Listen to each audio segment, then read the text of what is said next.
Bienvenue sur le podcast de l'université. Un podcast pour notre université engagée. Pour notre université ouverte sur le monde. Pour la recherche, l'innovation et les transitions. Pour raconter l'histoire et vos histoires. En bref, un podcast qui fait vivre l'actualité de l'université de Franche-Comté. Ce mois-ci, dans le podcast de l'université, nous allons vous mettre des étoiles plein les yeux. Céline Riley, chercheuse au sein de l'Institut UTINAM, nous emmène au cœur de notre galaxie pour nous présenter le projet Gaïa, qui depuis 2013 cartographie les étoiles de la Voie lactée. Bonjour Madame Riley et merci d'avoir accepté de participer à cet épisode du podcast de l'université. Pour commencer, est-ce qu'on peut en apprendre un petit peu plus sur vous, ainsi que sur le laboratoire UTINAM dont vous faites partie ? Oui, donc je suis Céline Riley, je suis astronome.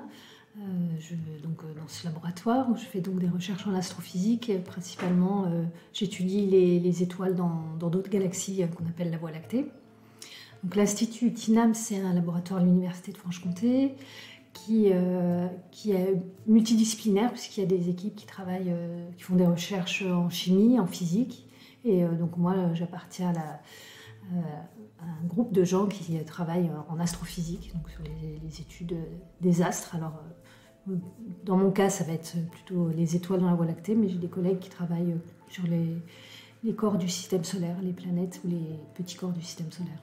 Est-ce que vous pouvez nous expliquer en quoi consiste le projet Gaïa sur lequel vous travaillez depuis quelques années maintenant ? Le projet Gaïa, qui est en fait plus qu'un projet, un projet abouti, puisque c'est en fait une mission spatiale, un satellite, qui observe, qui scanne tout le ciel, donc a été lancé en 2013, et qui depuis maintenant bientôt 10 ans fait des observations de tout le ciel. En fait, il a pour but de faire une cartographie de notre Voie lactée, la galaxie, en mesurant très précisément les positions des étoiles, leur luminosité également, leur couleur, leur mouvement et aussi leur distance entre la Terre et l'étoile. Et il fait, Gaïa produit des catalogues avec toutes ces données pour en presque 2 milliards d'étoiles, ce qui est quelque chose qui est vraiment sans précédent.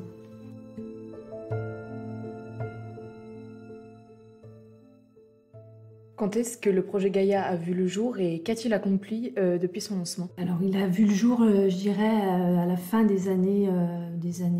début des années 90. La communauté scientifique a commencé à réfléchir à ce projet, à monter des dossiers qui ont été soumis notamment à l'Agence spatiale européenne, qui finalement a accepté que cette mission fasse partie des grandes missions de l'Agence spatiale européenne. Alors ça devait être en 2006, il me semble. Et donc ensuite, il y a eu toute une phase de développement, de construction avant son lancement en 2013.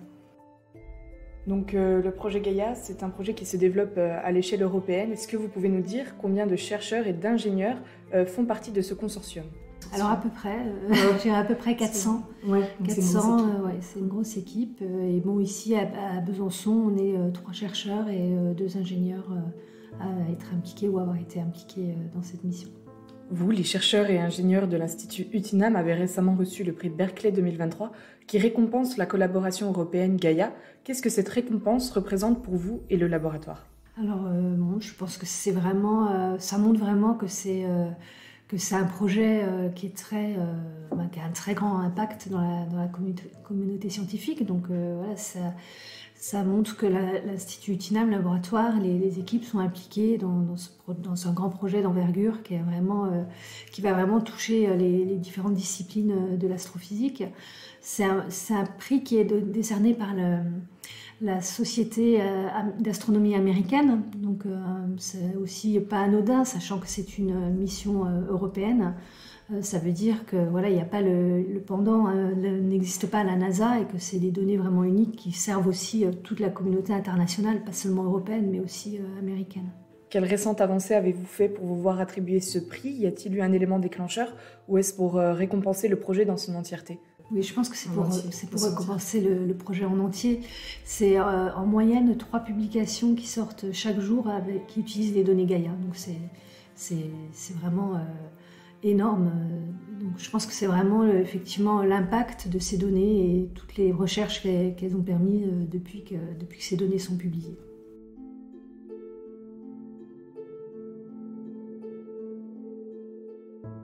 Et pour vous, à titre personnel, que représente l'attribution de ce prix, le prix Berkeley, en tant qu'astrophysicienne ? Alors, je sais pas si ça... c'est vraiment le prix d'une collaboration, donc voilà, on se sent un petit peu...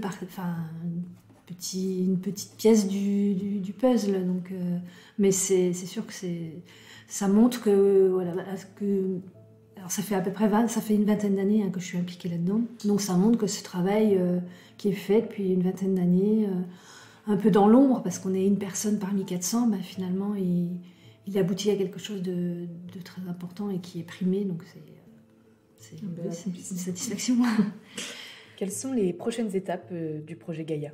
Donc là, le Gaïa devait fonctionner pendant 5 ans et il a été prolongé, il sera probablement prolongé pendant 10 ans, donc jusqu'en 2024, parce que ça marche très bien, c'est un succès énorme.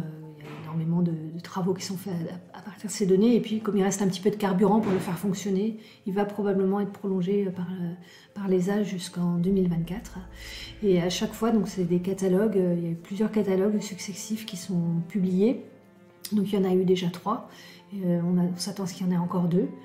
Et à chaque fois, les catalogues sont fabriqués avec plus d'observations, donc ils sont de plus en plus précis, avec des mesures plus précises sur plus d'étoiles, ce genre de choses. Donc là, on attend la suite, c'est probablement une publication d'un catalogue dans 2 ans, et puis peut-être le dernier catalogue dans 5 ou 6 ans.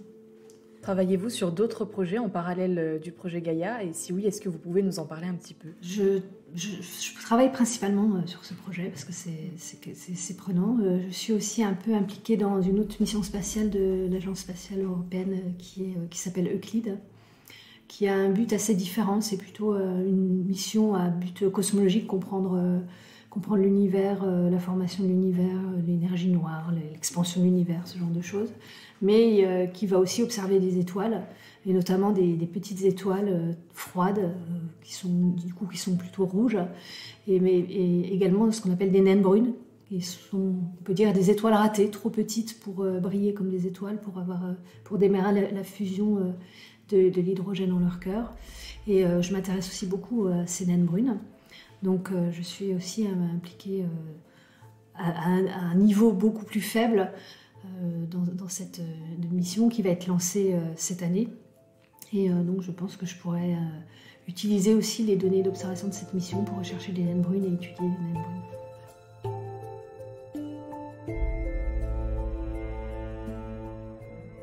Ce podcast touche à sa fin. Merci à vous d'avoir partagé avec nous les détails de vos recherches sur la sonde spatiale Gaïa et ses résultats. Ce projet européen aux retombées mondiales font la fierté de notre université, alors merci à nos chercheurs de faire au quotidien de notre institution une université d'excellence.